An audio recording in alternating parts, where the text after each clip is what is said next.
이 시간 우리 성경 말씀 사도행전 8장 4절에서 8절 그리고 14절에서 17절 그렇게 교독하는 시간 갖겠습니다. 성경 사도행전 8장 4절에서 8절 그 다음에 14절에서 17절 우리 4절에서 8절 먼저 한 절씩 교독합니다. 그 흩어진 사람들이 두루 다니며 복음의 말씀을 전할세 빌립이 사마리아 성에 내려가 그리스도를 백성에게 전파하니 무리가 빌립의 말도 듣고 행하는 표적도 보고 한 마음으로 그가 하는 말을 따르더라.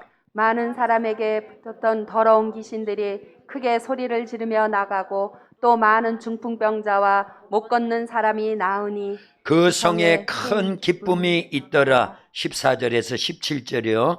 예루살렘에 있는 사도들이 사마리아도 하나님의 말씀을 받았다 함을 듣고 베드로와 요한을 보내매 그들이 내려가서 그들을 위하여 성령 받기를 기도하니 이는 아직 한 사람에게도 성령 내리신 일이 없고 오직 주 예수의 이름으로 세례만 받을 뿐이더라. 이에 두 사도가 그들에게 안수하며 성령을 받는지라. 아멘. 주님 앞에 나와서 예배드리고 유튜브로 참여하고 있는 우리 모든 성도님들을 하나님이 특별히 사랑하십니다. 말씀을 통해서 은혜 주실 줄로 믿습니다. 우리 옆에 분들 앞뒤로 다정하게 인사 나눕니다. 참 잘 오셨습니다. 예수님 사랑으로 사랑합니다. 말씀과 기도로 승리하세요. 아멘. 할렐루야. 예. 찬양부터 할까요? 예수 결박 푸셨도다. 우리 두 번 합니다. 예. 예수 결박 푸셨도다. 예수 결박 푸셨도다. 나의 결박 푸셨도다. 나는 자유해.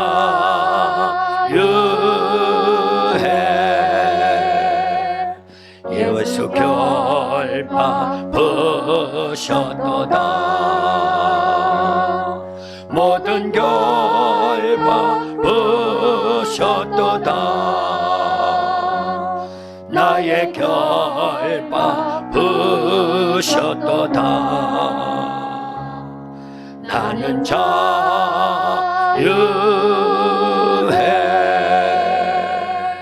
아멘.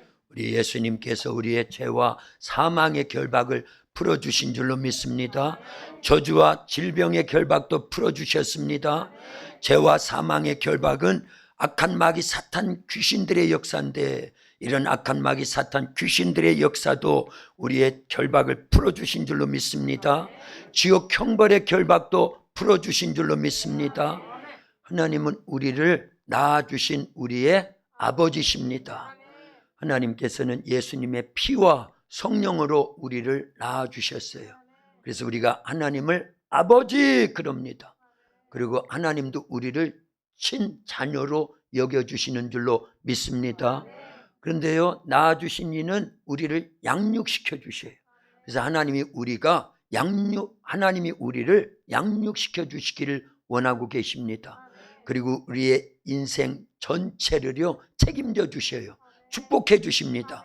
그리고 마침내 승리할 수밖에 없도록 이기는 자의 삶을 살아서 메시아의 나라 천국에 들어가서 영원히 살 수 있도록 축복해 주시는 줄로 믿습니다.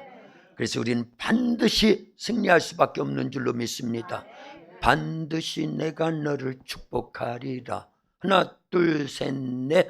반드시 내가 너를 축복하리라. 반드시 내가 너를 들었으리라. 천지는 변해도 나의 약속은 영원히 변치 않으리. 두려워 말라. 강하고 담대하라.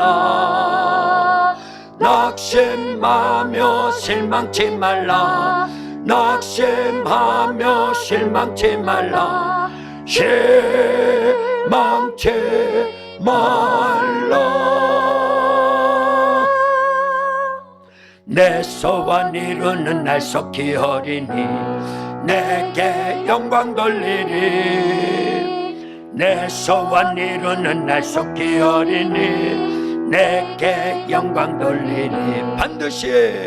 반드시 내가 너를 축복하리라. 반드시 내가 너를 들었으리라. 세상의 소망이 사라졌어도 온전히 나를 믿으라.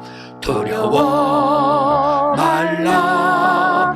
강하고 담대하라.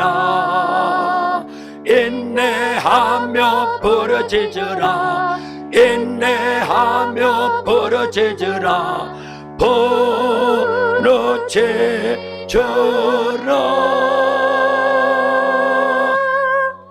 영광의 그날이 속히 오리니 내게 찬양하리라.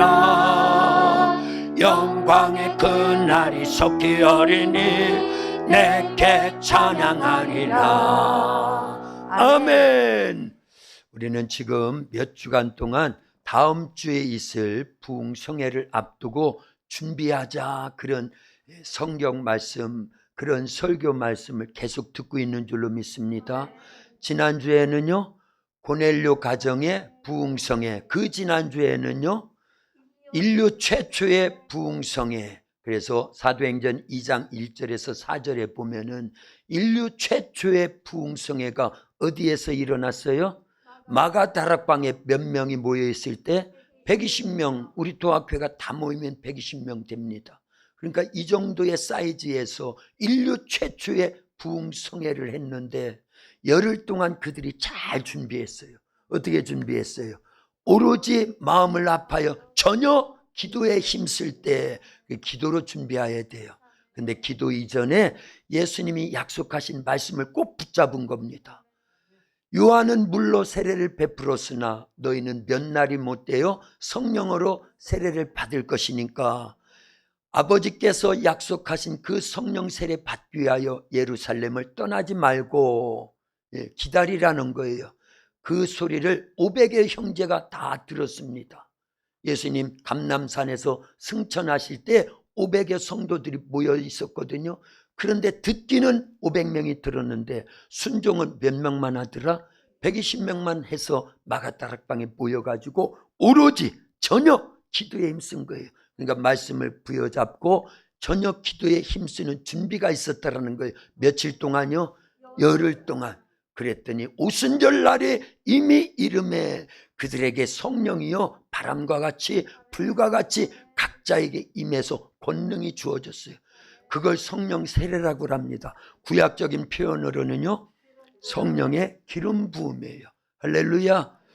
그래서 그날 이후로 120여 명의 성도들이 성령의 기름 부음이 부어지니까 왕의 권세, 제사장의 권세, 선지자의 권세가 주어져서 권능 있게 나가서 복음을 전하는데 대표 주자가 누구였어요?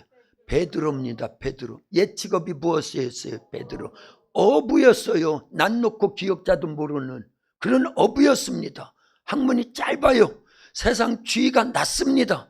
천한 직업으로 그 당시에 그랬다, 그 얘기예요. 그런데도 성령 세례가 부어지니까 왕의 권세, 제사장의 권세, 선지자의 권세가 주어지니까 그가 나가서 한 번 설교하니까 3,000명이 회개하고 주께로 돌아오고 다음날 안진뱅이를 예수님의 이름으로 일으켜 세워버려요. 그 모습을 보고 수많은 자들이 솔로몬 행각으로 모여왔을 때 두 번째 설교하니까 5,000명이 예수님을 믿고 구원받더라, 그 얘기입니다. 이런 능력 받기를 원하시지요? 여기만 하면이 크네. 다시요. 이런 능력, 이런 성령의 세례와 권세 속에 신앙생활에 승리하기를 원하시면 아멘. 더 크게 아멘. 두 손 들고 아멘.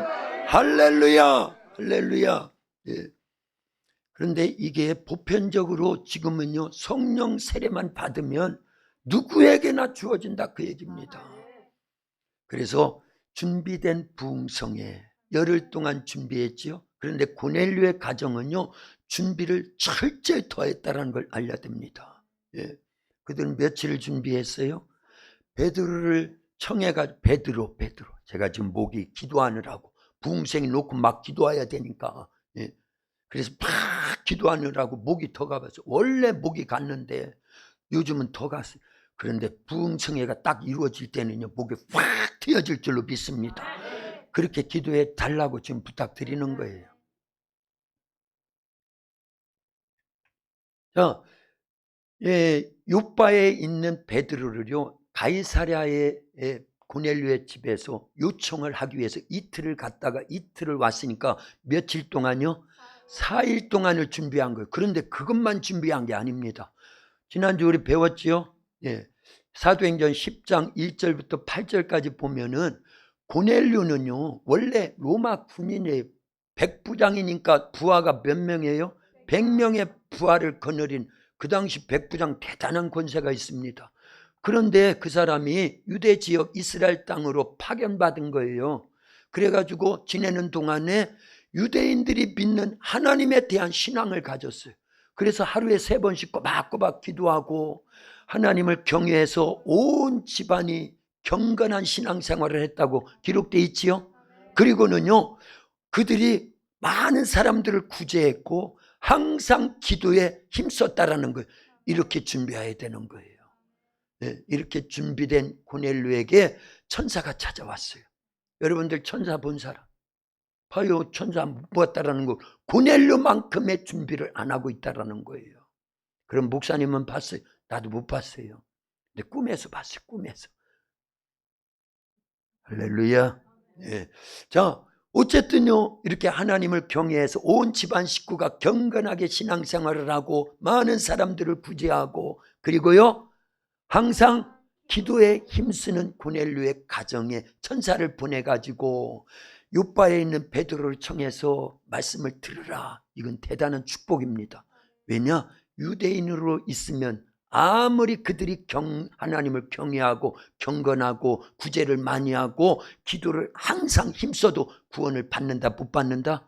못 받아요. 그래서 그렇게 열심을 내고 준비하고 있는 고넬료의 가정에 천사를 보내서 베드로를 통해서 말씀을 들어서 예수님 믿으라는 겁니다.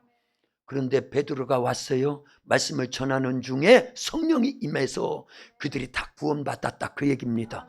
성령이 임했다라는 건 그들이 누구를 믿었다라는 거예요? 베드로가 전해주는 예수님을 믿었다라는 겁니다. 할렐루야. 그러니까 우리가 겉으로만 신앙생활하면 안 돼요. 기독교인이라고 하는 등만 있으면 안 됩니다. 그 안에 뭐가 채워져야 되느냐? 예수님을 향한 믿음과 성령이 채워져야 됩니다. 할렐루야. 그래야 구원받습니다. 그러니까 이번이 기회예요, 기회. 그래서 부흥회를 준비하는 우리들이요, 잘 준비해야 돼. 오순절 마가다락방에 120여 명의 성도들과 같이 말씀 의지하고 오로지 기도하면서 준비해야지요.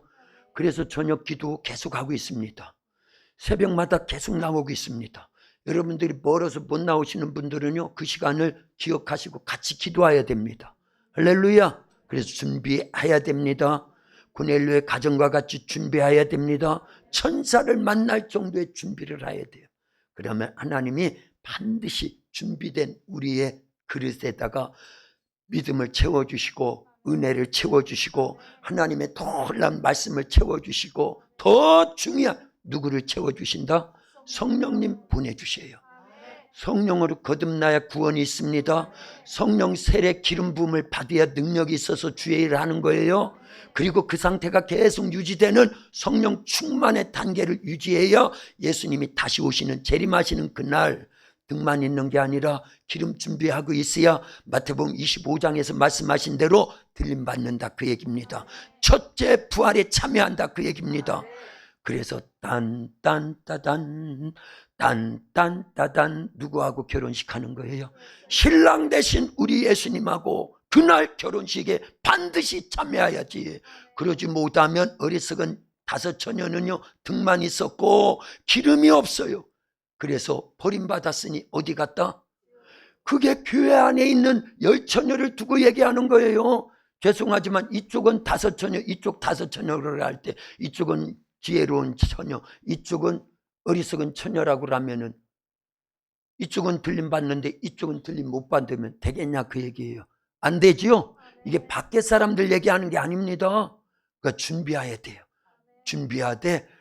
등만 있으면 안 되고 뭐를 준비해야 된다? 기름인데 그 기름이 누구다?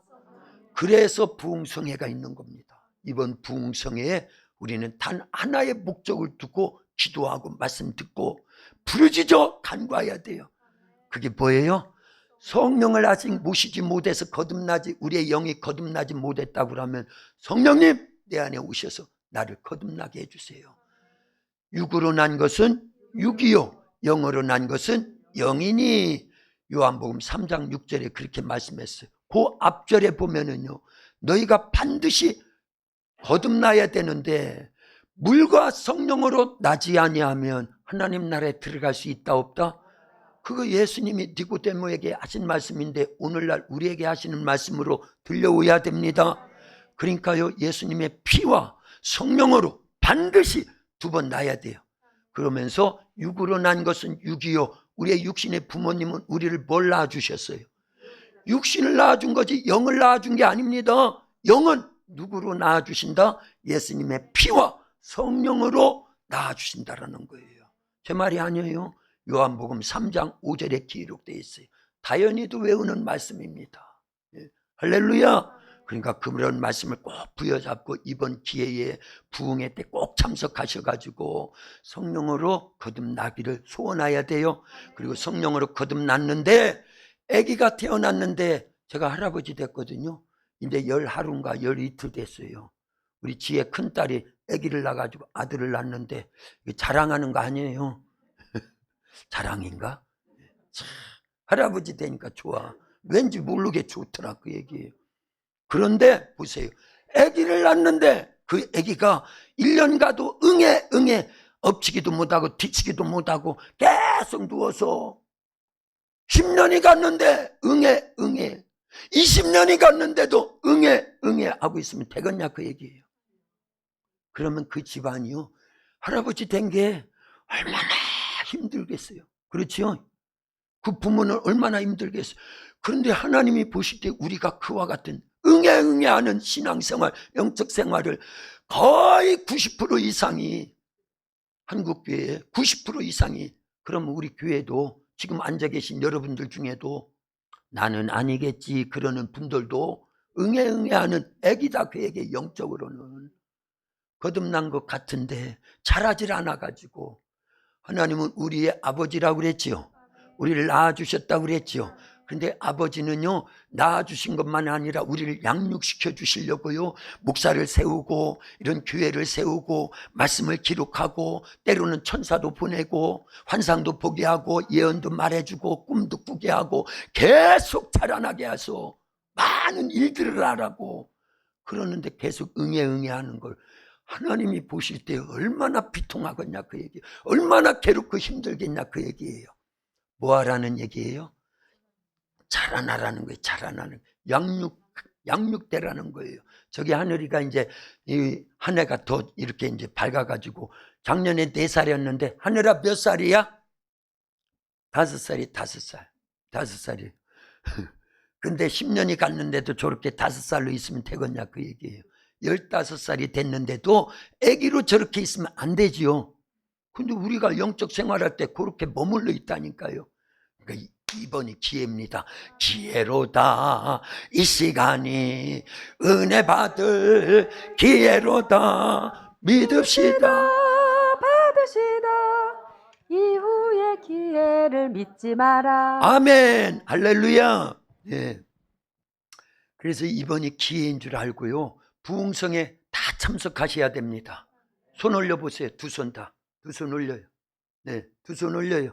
부흥성에 참석 안 할 사람은 그대로 있고요, 부흥성에 참석할 분들은 내려. 다 내려요. 다 내려. 계속 오르고 있을래요? 다 참석하셔야 됩니다. 그러면 대박 나는 거예요. 옆에 분들한테, 지금은 다 집사님들이에요. 집사님 이번 부흥성에 꼭 참석하셔서 대박 나세요. 시작. 할렐루야. 일생일대에 그런 기회가 없을 줄 알아요. 그러니까 그냥 무조건 참석하는 거예요. 하늘이 두 조각이 나도 참석하는 거예요. 제가 어려서요, 처음 예수님 믿을 때가 부흥에 참석해가지고 대박 났어요. 대박 났어. 할렐루야. 그게 똑같은 거다 그 얘기입니다. 저는 그걸 체험했기 때문에 우리 아이들한테도 오늘 다 주일학교 설교할 때요, 그 짧은 5분 10분 동안에 저거 싹 설명을 하면서 어린 다윗이 대박났어. 어린 다윗이. 그렇죠. 목동이었는데 왕이 됩니다. 그리고요, 위대한 장군이고요, 위대한 왕이고요, 위대한 음악가고요, 위대한 시인이 될 수 있었던 단 하나의 사건이 있었으니 그게 뭐다? 기름 부음이에요. 기름 부음. 오늘날로 말하면 성령 세례입니다. 성령 세례, 성령으로 기름 부음을 받는다 그 얘기입니다. 구약 시대는요, 진짜 기름 부음을 받는 대상이 세 종류가 있었어요. 어떤 종류요? 선지자, 제사장, 왕이 기름 부음을 받았어요. 그러니까 몇 명 안 돼요. 성경을 다 뒤집어 봐도 몇 명 안 됩니다. 그런데 지금은요, 누구나 원하면 예수님을 믿고 그렇게 조금만 준비하면 돼요. 열흘 동안 준비하고 4일 준비해야 돼. 그것도 시간이 없으면 참석하면 된다 그 얘기입니다. 그리고 사모하면 왕의 권세가 기름 부어지는데 성령이 임하시면, 성령 세례가 부어지면 우리가 왕이 됩니다. 왕은, 옛날 왕은 귀신 못 쫓아내요. 질병 못 고칩니다. 말은 해서 육신은 움직여도 영계가 움직이질 않아요. 그런데 오늘날 성령 세례를 받으면 영적 왕이 되기 때문에요, 우리가 말하면 그대로 됩니다. 선포하면 그대로 돼요. 명령하면 그대로 됩니다. 기도하면 그대로 된다 그 얘기입니다. 이거 받고 싶지 않아요? 저는 그게 막 사모가 돼가지고 6년 동안 막 설교하고 이거 준비해야 됩니다. 이게 최고입니다. 이게 대박 나는 겁니다. 이게 최고의 복입니다. 강조해서 안 했어요. 저는요, 모든 설교의 기, 승, 전, 결론이 뭐다? 성령만 얘기한 거예요. 성령만요. 왜냐? 성령이 오시면 다 되니까. 거듭나지, 능력받지, 들림받지, 다 되는 거라니까요. 그걸 종합한 것이 성령 세례 받아야 된다 계속 강조하는 겁니다. 그래서 작년이죠. 예, 팍 여름에 막 땀을 팍팍 흘려가면서 정오 기도 시간에 팍 기도하는데 성령이 저를 감동하시는 거예요. 그래, 내가 너에게 무엇하여 주기를 원하느냐. 저는요 0.1초도 주저함이 없이 성령 충만입니다. 그랬더니 바로 말씀으로 응답이 오는데 누가복음 11장 13절이에요. 하물며 하늘 아버지께서 구하는 자에게 성령을 주시지 않겠느냐. 기도하면 주신다라고 바로 응답이 왔다 그 얘기입니다. 믿거나 말거나. 믿겠지요? 믿지요? 아멘이다 그 얘기예요. 기도하는 사람은 알아요. 성령이 그 안에서 말씀하시는 걸 안다 그 얘기입니다. 성령님 말씀하십니다. 요바의 피장 시몬의 집에 있는 베드로에게 환상이 보여졌고 미심쩍고 의심쩍으니까 두드리는 소리가 와요. 누가 보낸 사람들, 고넬료가 보낸 사람들이 베드로가 머물고 있는 그 집을 두드리니까 따라가야 되나 안 따라가야 되나 이제 고민스러울 때 성령이 베드로를 감동하셨어요. 따라가서 말씀을 전해야 된다. 그러면 그 성령님이나 담임 목사 속에 있는 성령님이나 마찬가지다 그 얘기입니다. 여러분 속에 계시는 성령님도 마찬가지예요. 그런데 우리가 둔감해서, 뭐가 둔감해서? 영적 둔감해가지고 성령이 끊임없이 우리 속에서 말씀하시는데 못 듣는 것 뿐이에요. 그리고 수없이 무시하거든요, 성령님을요. 그래서 성령이 일을 못 하시는 거예요. 그분을 우대해 드리세요. 인정해 드리세요. 높여 드리세요. 성령은 우리가 무시할 대상이 아닙니다. 천지 만물을 창조하신 하나님, 그분이 성령님이셔요. 그리고 그분이 모든 걸 주관하셔요. 그러면서 지혜와 계시의 영으로, 진리의 영으로, 생명과 축복의 영으로, 책망의 영으로 우리 속에서 말씀을 가르쳐 주시고 생각나게 하시고 말씀대로 순종하여 행할 때 능력 있게, 권세 있게. 그래서 은사들로 그리고 하나님의 전신갑주로 성령의 열매 맺도록, 그래서 예수님의 보혈의 권세가 있고 부활의 권세가 있고 이름 권세가 있고 말씀의 권세가 있고 성령의 권능이 있고 하나님 자녀의 권능이 있도록 우리 안에 하나님의 나라가 이루어진 그 권세가 있도록 모든 걸 우리 속에서 권능으로 역사하시는 분이 누구다? 성령이에요. 성령입니다. 그런데 그분을 무시해요? 난 무시한 적이 없는, 그 자체를 모르는 게 아니라 무시한 일을 모른다 그 얘기예요. 예. 그러니까 이번이 기회입니다. 예. 열왕기하 4장에 보면은요, 예, 엘리사라고 하는 선지자가 있었는데 그 엘리사 밑에서 생도들이 있어요. 오늘날로 말하면 신학교 교수님인데 누가요? 엘리사가요. 신학생들이 있었다 그 얘기입니다. 그런데 어떤 신학생 부인이요, 엘리사 선지자를 찾아왔어요. 그러면서 하염없이 눈물을 흘리면서 선지자님 얼마 전에 우리 남편이 죽었잖아요. 그런데 빚을 많이 남겨놓고 죽었잖아요. 그래서 빚을 준 사람들이 우리 집에 와가지고 두 아들 있는데 데려다가 종 삼는데요. 그러니 이걸 어떻게 해야 돼요? 어떻게 해야 돼요? 그때 엘리사가 기도했겠지요. 그러니까 응답이 왔겠지요. 그래서 묻습니다. 여인아, 네 집에 무엇이 있느냐? 우리 집에는요, 기름 먹다 남은 조금밖에 없는 거 요거 있어요. 요거 있어요. 그래, 그거면 돼. 지금부터 두 아들과 더불어서 이 마을 저 마을 다니면서 빈 그릇을 다 빌려다가 집안에 가득 갖다 놔라. 그러니까 시키는 대로 순종해서. 그러니까 우리는요, 성경을 이해하고 믿으려고 하면 안 돼요. 이해하고 행하려고 하면 안 돼요. 무조건 순종하는 겁니다. 그게 아멘이에요. 그게 아멘. 예. 주의 말씀대로 되기를 원하나이다. 이게 아멘이거든요. 이해돼서 되는 게 아닙니다. 그 말을 누가 했지요? 말씀대로 내게 이루어지리이다. 그게요, 누가복음 1장 35절에서 38절인가 거기에서요, 마리아가 자기 몸속에 곧 하나님의 아들이 잉태되는데 남자를 한 번도 가까이 하지 않았는데도 잉태된다고 하니까 그게 안 믿어지니까, 그런데도 아멘 했다 그 얘기입니다. 그랬더니 성령으로 처녀의 몸속에 하나님의 아들 예수님이 잉태돼서 탄생하신 분이 예수님이다 그 얘기예요. 그러니까 이 짧은 머리로, 이 짧은 세상 상식으로, 세상 순리로 하나님 말씀이 원래 안 믿어져. 이해가 안 돼. 그러나 아멘 하면은 그때부터 말씀이 우리 속에, 마리아의 몸속에도 예수님이 성령으로 잉태되듯이 우리에게는 말씀이 아멘 할 때 들어와서 잉태된다 그 얘기예요. 자란다 그 얘기입니다. 열매 맺는다 그 얘기예요. 그렇게 해라 그 얘기예요. 할렐루야. 자, 엘리사의 생도의 부인은 시키는 대로 순종했어요. 이해는 안 되지만 두 아들 데리고 이 마을 저 마을 다니면서 그릇이라는 그릇을 다 빌려다 놓은 거예요. 그랬더니 엘리사가 됐다, 이제는 그 기름을 부어라. 문 꼭 닫고 남이 보면 안 되니까 기름을 부어서 다 채워라. 그랬더니 막 이 그릇 부어도 또 생기고 또 생기고, 원래 이만큼밖에 없었는데 말씀에 순종해서 그릇이란 그릇에다가 다 부으니까 계속 채워집니다. 여인이 신났죠. 엄마가 신난 거예요. 아들들아, 그릇 또 없냐? 없는데 이제. 그러고 나니까 뚝 그치더라 그 얘기예요. 그래서 엘리사 선지자한테 기름을 다 부었나이다. 그래 됐어. 그럼 그거 팔아가지고 빚 갚고 나머지는 생활비로 써. 그랬을 때 그 여인이 얼마나 후회했겠어요? 뭐 때문에 후회했겠어요? 그렇죠. 이럴 때 쓰는 말이 있어요. 그럴 줄 알았으면 더 빌려올 걸. 네, 그러니까 그릇을 많이 준비해야 된다 그 얘기예요.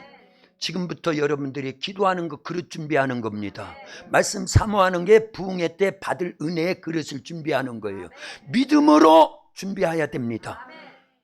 뭐 빈 그릇 그거 뭐 빌려오는 거 뭐 그건 뭐, 그런데 기도하지 않고 말씀 사모하지 않고 믿음으로 이렇게 권면을 드렸는데도 순종하지 않으면 그거 그릇 안 빌려온 거예요. 조금 순종한 거 요만한 그릇 하나, 요만한 그릇 하나, 요만한 그릇 하나 이렇게 빌려온 것 뿐입니다.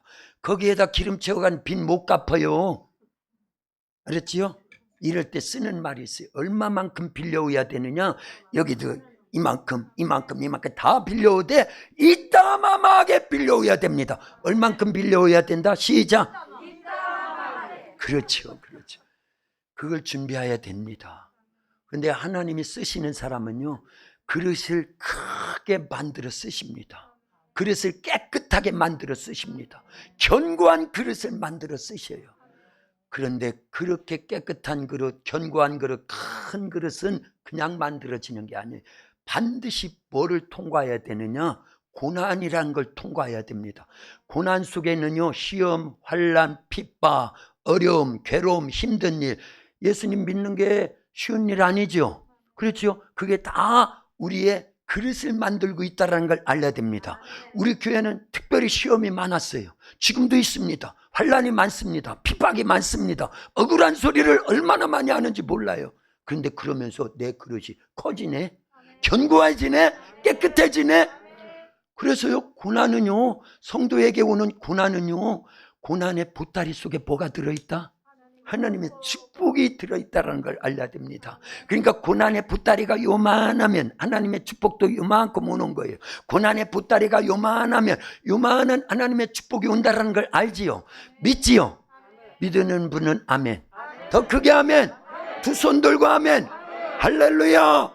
그러면 고난이 보따리가 이따마마하게 온다라는 것, 하나님의 축복이 얼만큼 온다라는 거예요? 이따마하게 온다라는 걸 알아야 됩니다. 제 얘기가 아니에요. 요셉을 보면 알 수 있습니다. 요셉은 17살 때 하나님이 주시는 꿈을 꿨어요. 그건 오늘날로 말하면 하나님의 말씀이 들려왔다라는 거예요.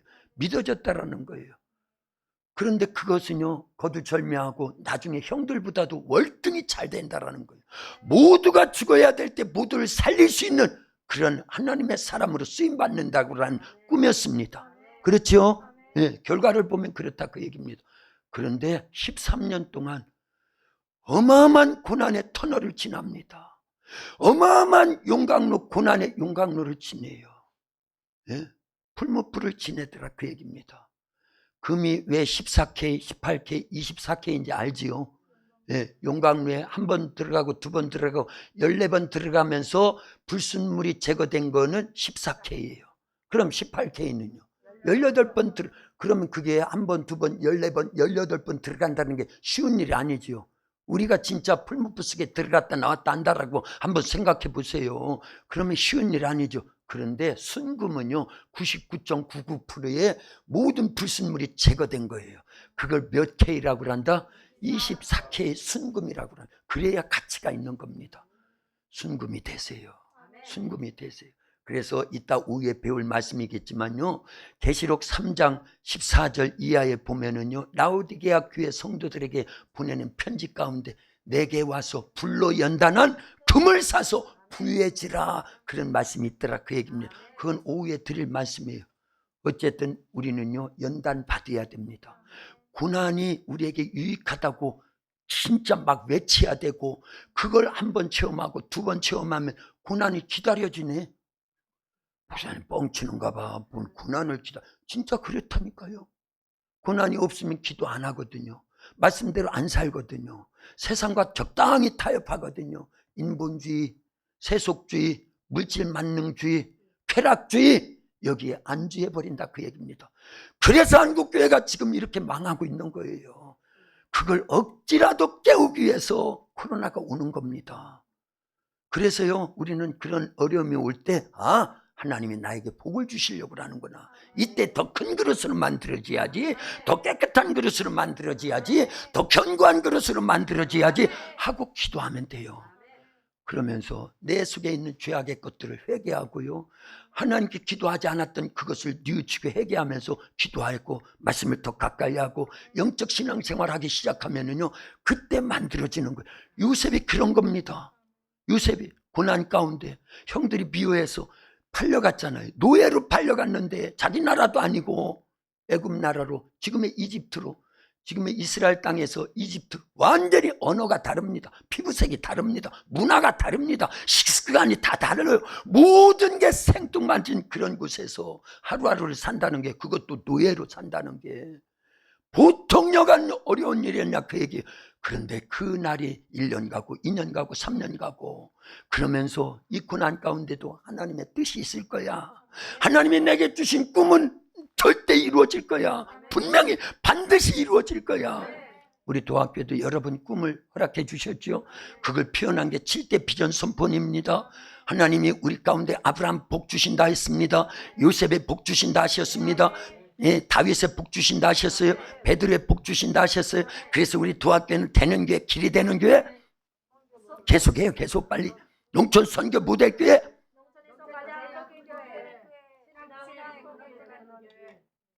그것뿐이에요. 예, 다 했네. 그렇죠? 그 7가지를 하나님께서 우리에게 꿈으로 주셨다 그 얘기예요. 그리고 말씀으로 점검할 수 있도록 이미 몇 년 전부터 다 그걸 계속 설계했습니다. 이제 반드시 이루어질 날이 있다 그 얘기예요. 그래서 반드시 내가 너를 축복하리라.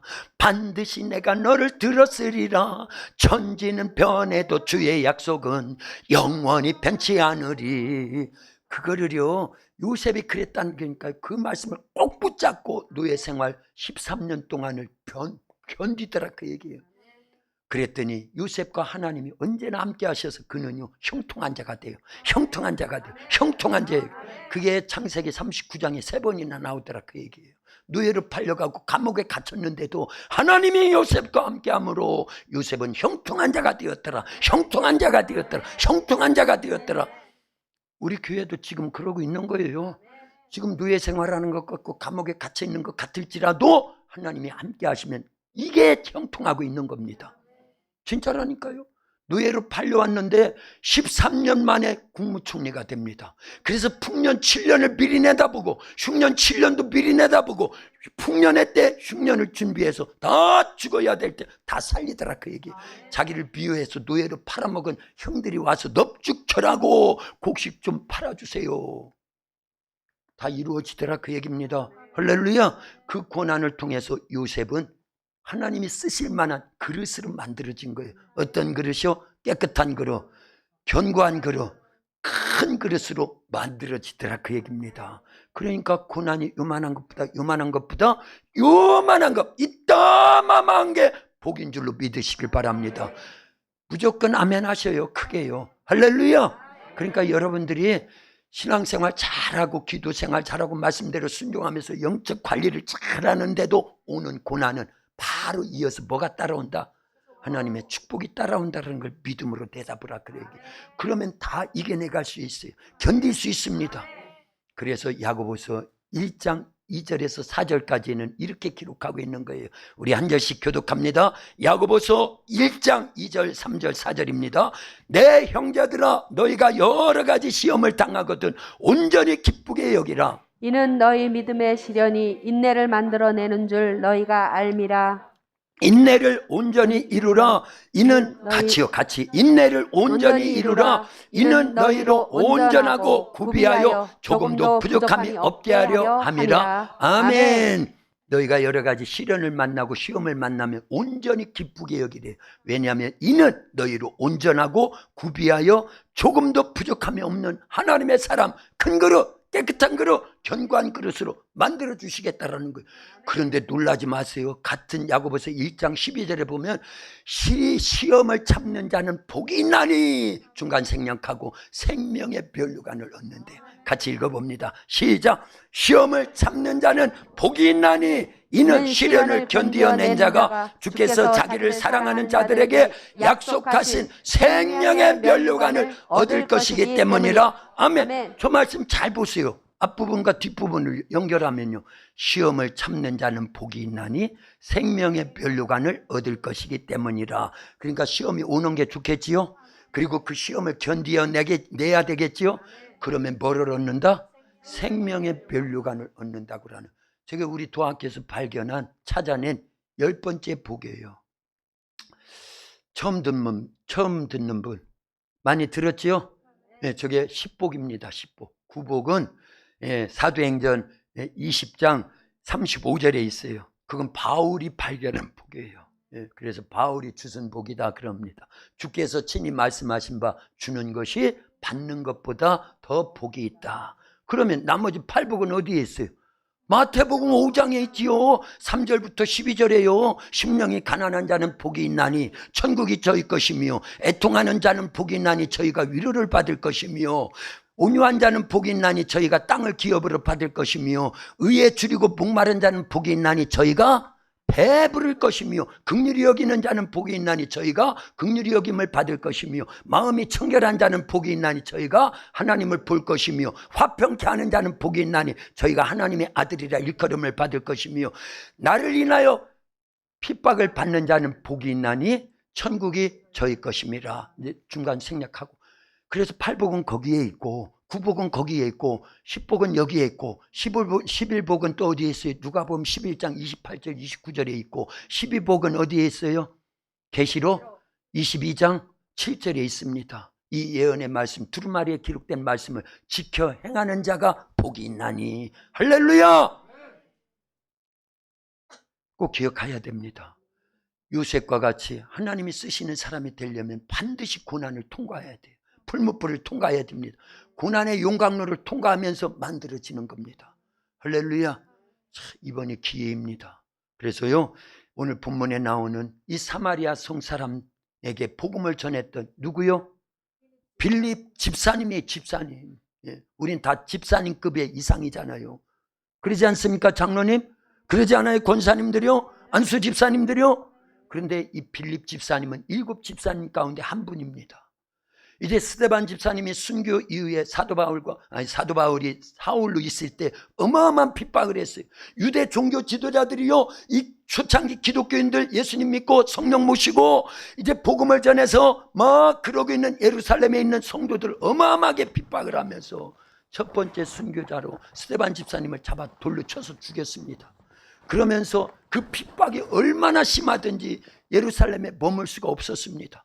그런데 여기에 하나님의 뜻이 있었다는 걸 알아야 됩니다. 원래 예수님은 승천 직전에 성령 세례를 받으면 너희가 성령의 권능을 받아서 예루살렘과 온 유대와 사마리아와 땅끝까지 이르러 내 증인돼야 돼, 그 얘기 하는데 계속 어디만 머물고 있어요? 예루살렘에만 복음에 머물러 있고 자기네끼리만 사치기 삿바뽀 하고 있으니까. 그러면 돼요, 안 돼요?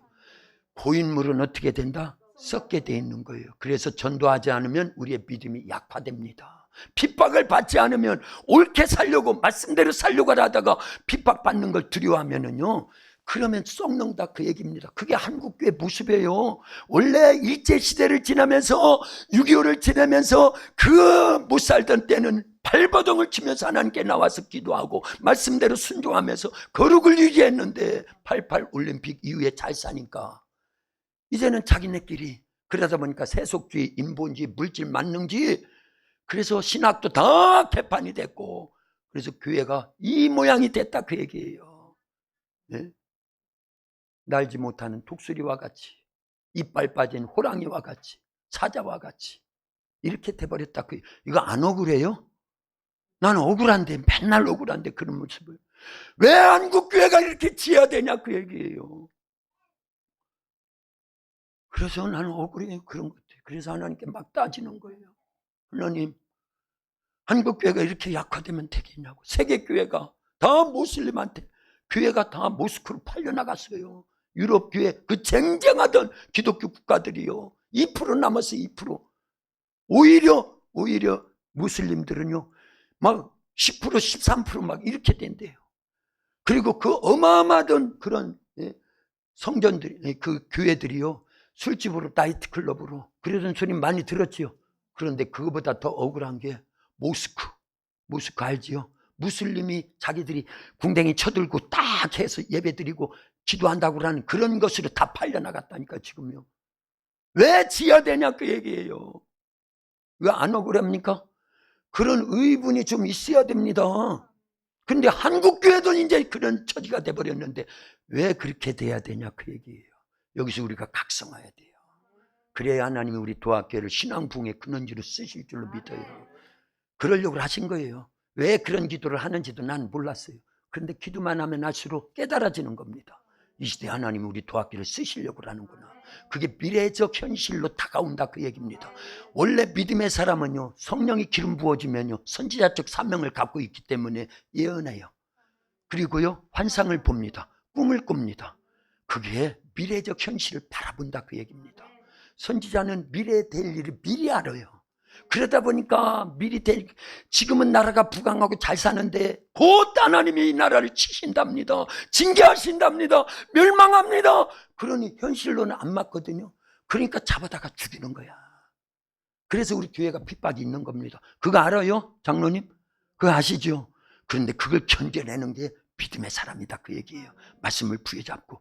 그러니까 조만간에 하나님 우리 도학교 쓰실 수밖에 없다 그 얘기예요. 근데 여기서 주저앉으면 되겠냐 그 얘기예요. 그럴 이유도 없지요. 성령을 날마다 사모하면서 말씀으로 무장하면서 지금 우리 도학교에서 자라나고 있는 아이들의 소망이 있습니다. 하나님 미리 다 꿈으로 말씀으로 다 주신 거예요. 그래서 이 시대에 요셉을 준비하고 있다는 걸 알지요. 어른들도 마찬가지예요. 어른들도요. 이 시대 모세로 쓰여주시려고 80의 모세를 쓰신다 그 얘기예요. 75세의 아브라함을 불러서 쓰신다 그 얘기예요. 어부인 베드로를 불러다가 쓰신다 그 얘기입니다. 그래서 하나님은요, 약한 자를 들어 강한 자를 부끄럽게 하시는 분이에요. 세상에 어리석은 자를 들어서 세상에 지혜 있다는 자들을 부끄럽게 하시는 분이에요. 세상에 멸시받고 천대받고 없는 자들을 들어서 있다 하는 자들을 패하신다고 성경에 기록되어 있지 않느냐 그 얘기. 우리가 꼭 그런 처지지 않냐 그 얘기예요. 그러니까 희망이 있는 거예요. 소망이 있고요. 그러면서 성령 세례만 받으면 성령의 권능하에 이제는 들고 나가는 겁니다. 이 지역을 완전히 점령해 버리는 거예요. 배분면을 완전히 그냥 복음으로 점령해 버리는 거예요. 아니 가서 기도하면 병이 나가고 질병이 치유되어지고 귀신이 떠나가고 죽은 자가 살아난다고 그러면 베드로가 그랬거든요.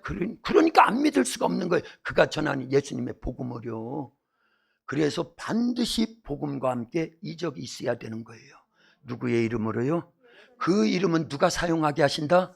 성령이 사용하게 하시는 거예요. 그 원리를 계속 설명한 겁니다. 성경을 얘기한 거예요. 그래서 이만큼 되어졌으니까 이번이 기회입니다. 이번이 기회예요. 요셉도 만들어지고 빌립 집사님에 불과했지만 사도행전 6장에 보면 7 집사님들 선택한 기준이 다른 게 아니었어요. 성령과 지혜가 충만한 자, 성령과 믿음이 충만한 자들, 세상으로 돈이 많은 자, 학식이 풍부한 자, 권세 있는 자, 그게 기준이 아니었다니까요. 딱 하나의 기준이 뭐라고요? 성령의 성령이요.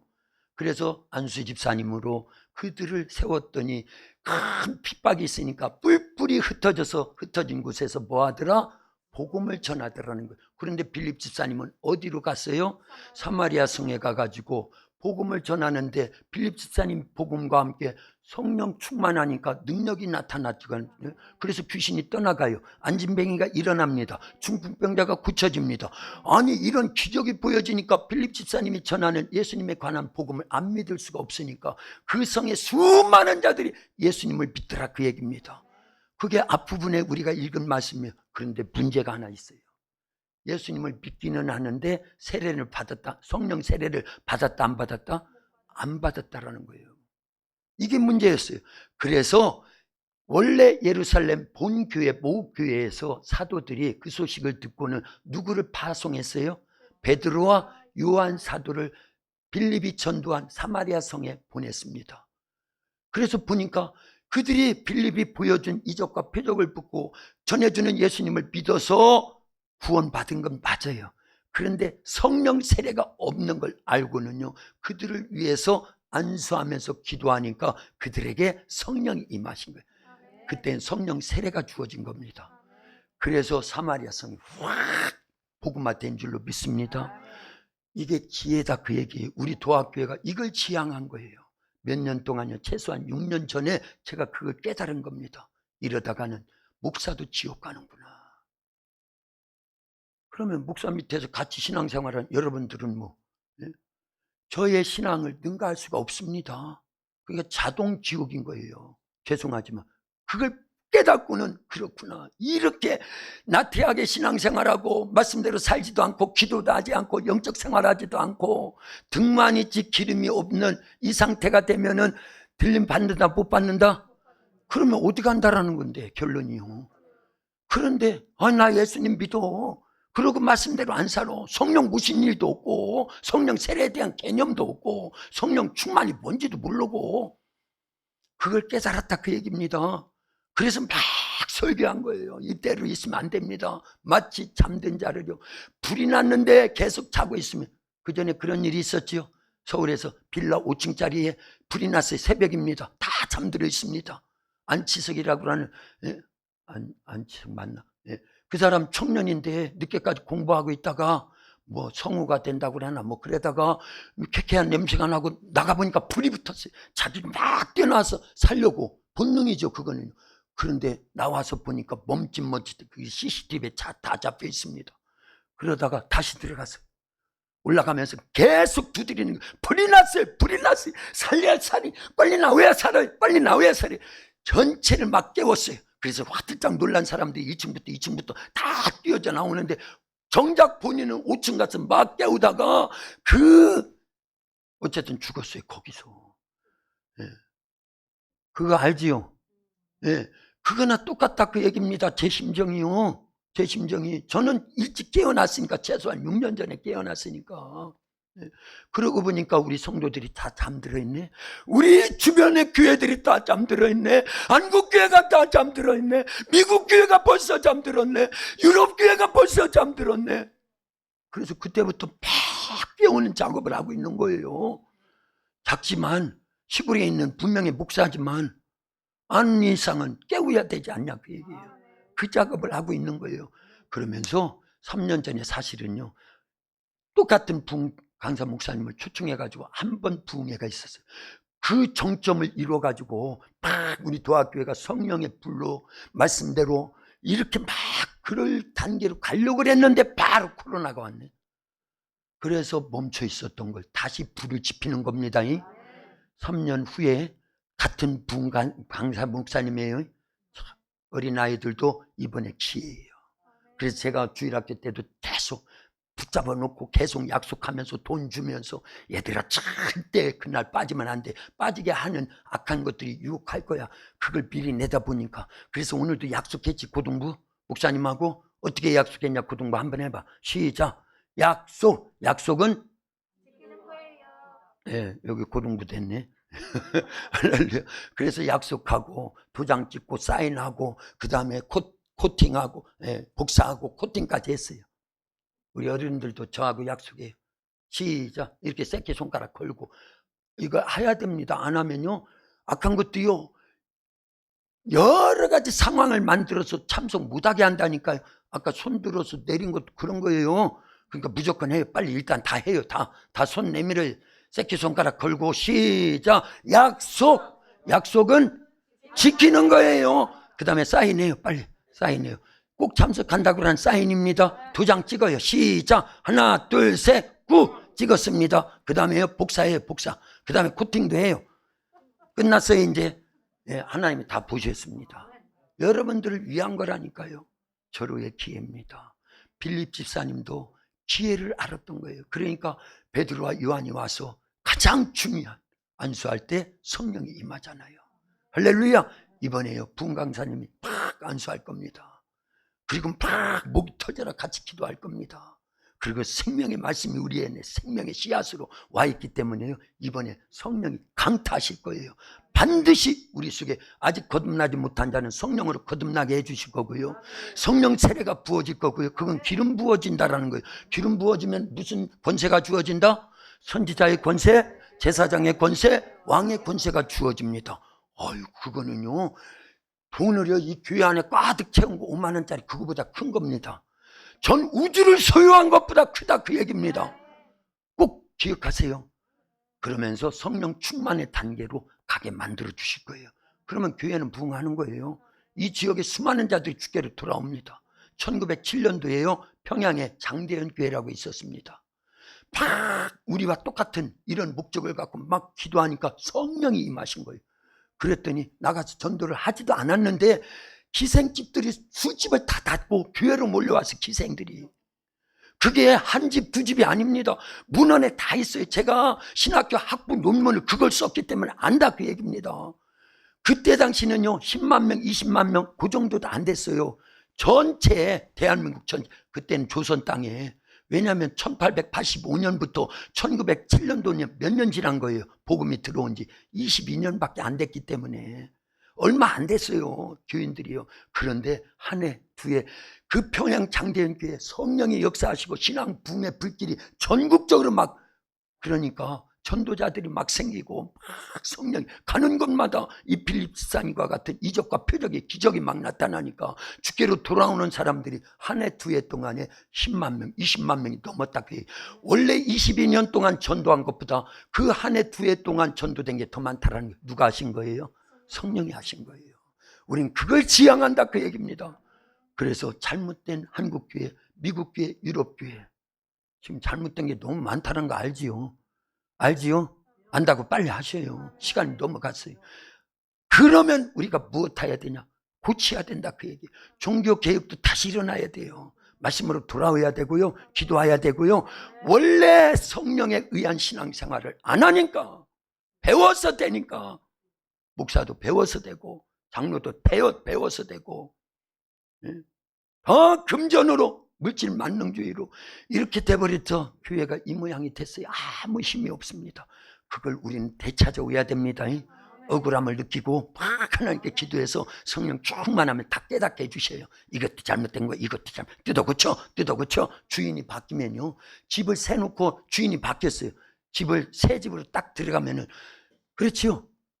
그러면 주인이 바뀌면 도배도 새로 하고 지붕도 새로 하고 새는 것도 다 잡고 안 뜯어 고치냐 그 얘기예요. 그러니까 우리가 주인이 되면 안 돼요. 내 안에 누가 주인 돼야 돼요?